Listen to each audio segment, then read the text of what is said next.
Na, hi. Hello guys. Hello guys. Hello guys. Inang natay basahon guys. Natay sa ato. Oh, magtrabaho si Daddy guys. Bago si Daddy guys. Okay, basa mga nay nag-message oh. Sa. Hello engineer. Unsay kastorya nimo sa panagbulag ni Katniel Pastilan.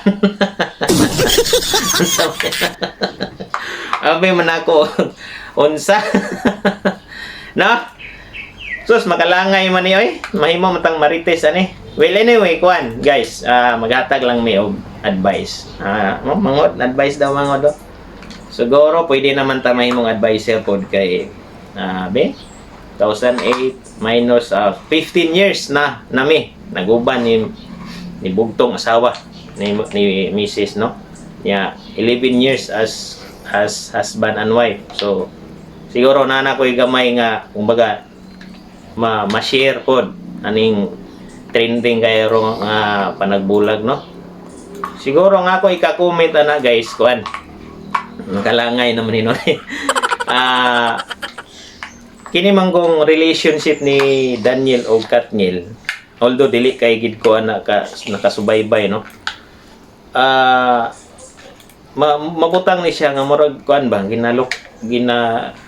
say term na gina-idolize sa mga kabatan-unan tungod kay mga hangayan man gid pod sila nga i-idolize no. Unya mahilig pud ta sa gitawag nga fairy tale no, fairy tale love story manghod no, og mga magic fantasy love story. So kana sila usa gina sila ka kuan example. Yeah, sayang kayo kay mga disente si Catherine Bernardo kung tanaw nako disente. Yeah, si Daniel murag siguro na pay pagkabataot pero saon man gyud nagbulag man. So inana ang wala kay nako nabasag unsa ilahang panagi hinungdan na ang kiniramang third party. Siguro ang akong i-advise ako manggod og akong misis sa akong kaugalingon lang ni nga interpretation.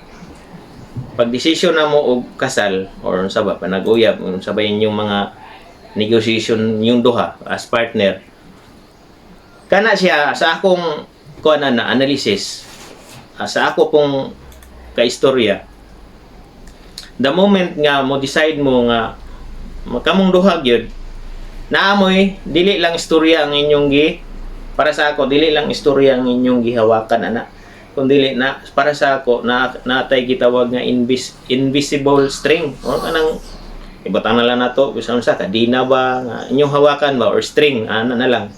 Imagine ninyo nga maglakaw mo bisan asa bisan lagyo mo namoy ginakoptan nga invisible string nga kana siya kana inyo nang negotiation nga kamo gyud kamo mag-uban kanang third party ayon nyo i-allow kay the moment nga i-allow nyo na, so kung imagine ninyo una mo isa ka string nay mo kawit diha o pisan kinsa ang inungdan bae ba o laki nay ni kawit, so nahimo nang imbis kay kamura ang mugunit, so nahimo nang tulo. So kung mo decide ang isa, for example manglakaw mong duha at mo example Manila nang isa dili gusto matug Davao, so magbiniraha na no, biniraha na. So diha kung sa pasumbingay pa dili maayo gyud nang gitawag nga third party, ayon yo i-allow nga nay mo sawsaw.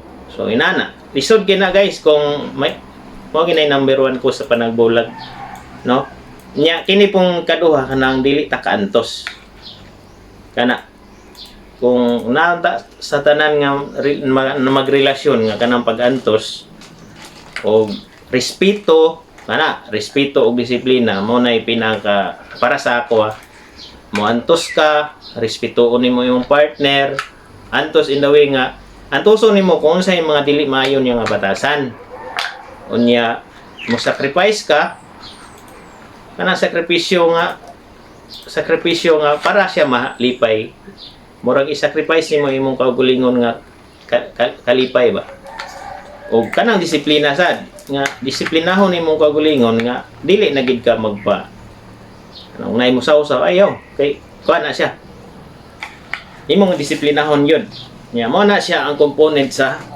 para sa ako sa kanang paghinigugmaay kana kung wala ka ana lisod nya kung pananglitan maabot ang panahon guys nga sa kadugayon yung nag-uban maabot bitaw ang panahon nga medyo naggubot na gawas na gid tinuod mga batasan tanan yun magpagawas mo kita ang ako advice na ayaw sa desisyon nga putol dito sa inyong roof or PC o sabay gawiran sabay inyong gusto na kuno na sa to mga panahon nga nakahatag to og kanang kalipay ang tao sa imuha ba katong naka unsay yang nahimo nga maayo mo sad to imong hunaw-naon nga para dili kay ka magrabihan sa imong kasuko ba sampol ako nasuko kay ko imo na siya imong hunaw-naon nga katong panahon nga kuan